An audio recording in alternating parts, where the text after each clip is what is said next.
What's up, guys? Welcome back to my channel. As promised, today is Testimony and Faith Tuesday. So I'm struggling a bit with my setup and stuff.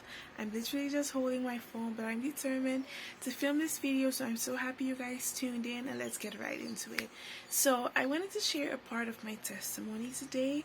So I just wanted to give you guys a little testimony on how I knew that God had called me to do certain things like this YouTube channel and some other things that God has called me to, because I know like many others that when you've strayed and when you're not in that close relationship with God, with that daily connection with God, it can be very difficult to recognize His voice and distinguish it from the voice in your head.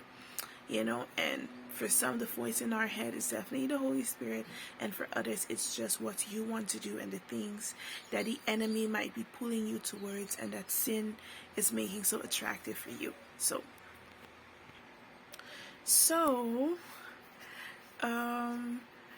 for a very long time, I felt very convicted to start a YouTube channel to talk about certain things, my postpartum journey, my faith, and many other things. But I was always so afraid and ashamed and not comfortable coming on here, picking up a camera and sharing my life story or just talking about issues or anything of the sort. For one, I didn't know who was going to be watching my videos, and I just didn't feel confident enough.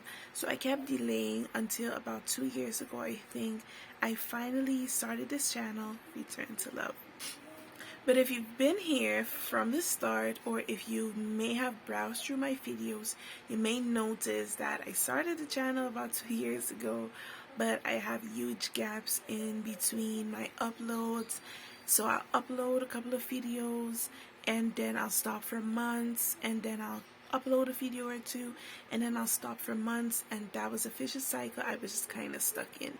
I come from a kind of traditional home, you go to school, you get a degree, you look for a job. I was pretty young when I knew that was not for me, but I just didn't see how I would do it differently. I had my plans, but I had to work them out and that kind of thing. Many of the things that I dreamt about doing as a child now seem to be part of what social media is all about. And it's really funny because I've had these ideas for a while, but I never knew how I was going to implement it. And now that a way presented itself, like social media, I got scared. So since I was never surrounded by people who did social media or who were successful in the pursuit thereof, I was kind of like the only one around, was saying, I'm going to start a YouTube channel, I'm going to do this, I'm going to do that. And everyone was kind of like, yeah, okay, go ahead. But not really thinking it was going to amount to anything. I myself sometimes had very little faith that people would even care to watch my content, although I felt heavily convicted by God that I should do this. Every time I would post a video and my views would be so low, I would get discouraged and think to myself, maybe I didn't hear from God. Maybe I started this on my own. Maybe this was not what God was telling me to do. Maybe I'm just doing my own thing and failing because I'm doing my own thing. And then I would stop. I would stop before I could even allow it to get better, or I would just get so discouraged and stop because there was a voice in my head that was already telling me, this is gonna fail, you can't do anything right, nobody's interested in your content, nobody likes your videos, and that kind of thing. So seeing that I was already so doubtful, that I already was so critical of myself and didn't think I could achieve any good results with YouTube, I just kept being discouraged by the view counts, and I would just stop. And also, from my previous video, you might know that I've been going through some things, and there have been a lot of changes in my life lately. A pregnancy, a very troublesome pregnancy, and so many other things that would have kept me from, or would have contributed to me being like, well, then I can't do this right now. I'm too sick, I'm too this, I'm too that. And I would make more and more excuses as to why I could not pursue that which God had called me to do. So then at one point, I started to realize that, it had been 2 years already. I hadn't made much progress, and it was just a dying ship over here on my channel. But some things started to occur. Every time I would pray for a couple of days about whether or not God wanted me to pursue YouTube and share the word or talk about certain things on my channel, I would get to a place of conviction and clarity. So every now and then, this dream that I once had to be, to use this platform to share my experiences and to inspire people and to bring hope to people would come back, and I would feel like something was missing in my life. I really felt so unfulfilled when I wasn't pursuing YouTube and doing the things that I felt called to. And then I would go on this little journey of praying a lot again and, seeking God and His counsel and direction and asking Him, Lord, is this really what you want me to do? Is this really something you want me to pursue? Am I going the wrong direction? What is it that I'm really supposed to be doing here? And after doing that seriously for a couple of days and praying a lot, and God would send me so many signs, and I would get so much clarity and direction on what He wanted me to do with the channel and give me all kinds of ideas. And He's the one who told me, okay, we'll have Mental Health Monday and Testimony and Faith Tuesday and all that kind of thing. That definitely didn't come from me. And I would get the clarity, take a notepad and start writing and, getting excited and being like, telling people like my husband and stuff like, I know what I'm going to do. Or call up my mom and be like, I'm going to start YouTube again. And everybody would be like, okay, go ahead, you can try. And, but then if I would put out one video and it wouldn't do well, I would just sink and get so discouraged and just stop again. But even more than that, every time I would have reached a point of clarity at nighttime, most times at nighttime, when I would go to bed, I would feel a presence in the room, demonic spirits in the room while I was sleeping. I would feel attacked. I would feel under attack. I felt like things were struggling with me in a very literal sense. I could feel the presence of the enemy, and it's like I could just see things floating around in the room. I can't characterize them, but it felt heavy, it felt loaded, and I felt troubled. Suddenly, my clarity would leave. I wouldn't know anymore exactly what to do or exactly what God wanted. I would then go to my husband and be like, yesterday I felt like I knew what I was supposed to do, but last night I felt like I was struggling with demons. And now I just don't know exactly what to do. And me, I have this problem when I don't have clarity, when it's not clear for me which direction to take, I'm stuck. I feel like I definitely have ADHD. I've never been properly diagnosed, but my mind already goes that many directions. And it's something that has often kept me stuck because I need to see a clear path, and my mind's always doing this and that, and then I just feel like I crash and I can't do anything. But that would happen, and then I would feel attacked, and then I would start praying, and after sometimes an hour or 2 hours of praying, I could feel the spirit shifting, and I could feel the peace coming, and I knew that God was there with me, and He had fought my battle, and of course won. But every time I saw that, I was like, what?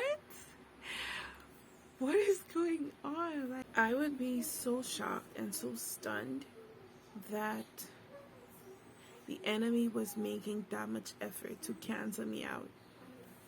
I remember 2 very clear occasions when I spent the week praying and trying to determine the course of my life and what God really intended for me to do, what my purpose here on earth was. And I went to sleep and I could feel that I was dreaming and that the enemy was coming and trying to kill me. And suddenly I realized that I was physically feeling it as well, and it wasn't just happening in my dream anymore. I could feel the hands on around my throat, and it was really scary. I started to pray in myself. I started to struggle. And of course, the battle is not ours, it's the Lord. So when you call upon his name, he is merciful and just, and he will save you. And because my relationship with God was so weak and I was in such a bad place with him, it was easy to get me off track and to get me off course and to cloud my mind and to cloud my judgment, because I was not in a place where I could hear clearly from God, and it was easy to confuse me. So that's how it went for a jolly long time. And I really kept going back and forth between conviction and doubt, conviction and doubt, conviction and doubt. Yes, this is what God wants me to do. I need to go back to return to love. I need to categorize the things I want to talk about. I need to do this and that. And I would go to a place of, well, nobody's watching the videos anyway. Nobody cares about this. Kept going between conviction and doubt. And doubt would usually win because I already had this habit of speaking so poorly and thinking so poorly of myself and my abilities at this point, that lack of obvious, how to put it, there was no proof that this was going to work, that I decided to throw fate overboard and just quit every time it seemed as though this was going nowhere. But one thing I can tell you is that if God gave you clear instructions, he's not going to change his mind.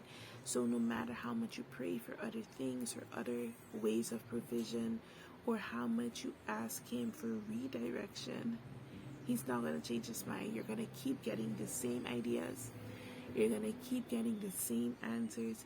He's going to keep making it clearer and clearer what he expects you to do. He kept getting more specific with me. He kept dropping new ideas and new gems for me. And for the last 2 years, I've barely done anything with it. I watched a video the other day. I'm going to link it here or somewhere down there. Is this lady on YouTube, and I watched her video, and she was talking about making no more excuses.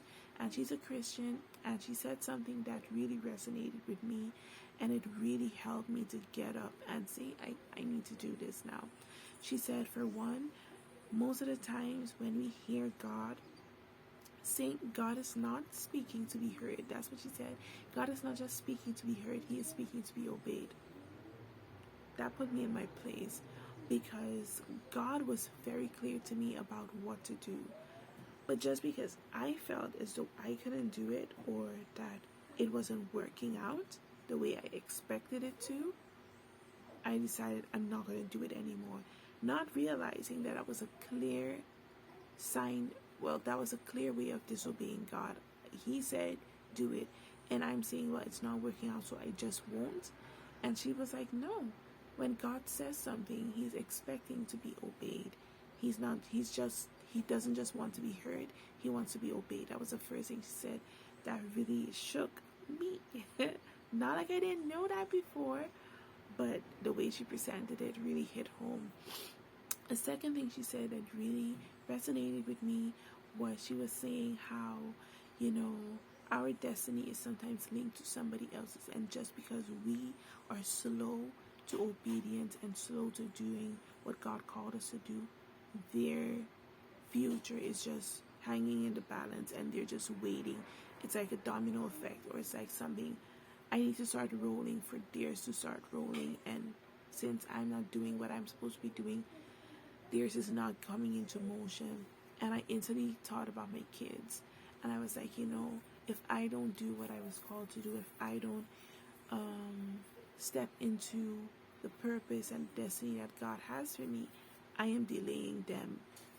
I am not giving them the right example, and I am kind of showing them what it looks like to have a very, very unfulfilled life, because that's what my life has been like.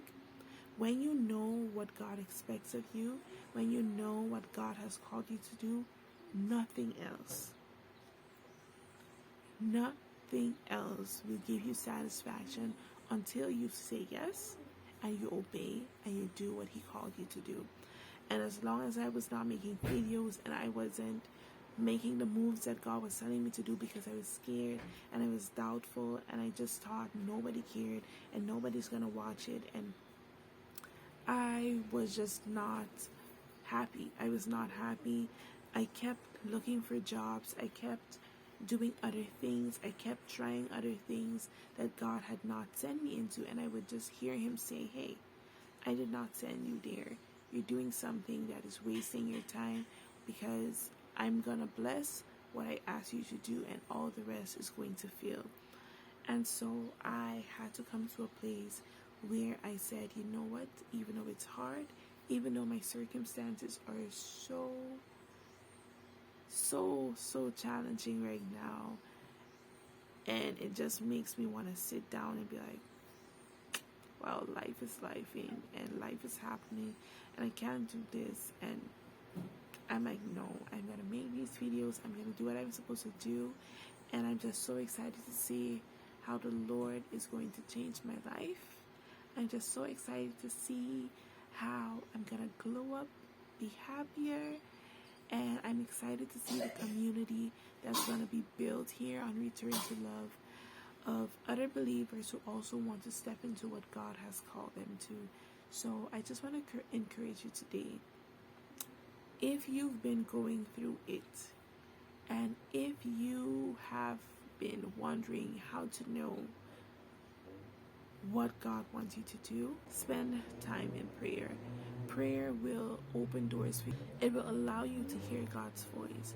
Bible study will also allow you to hear God's voice, because he speaks to us through his word, literally his word.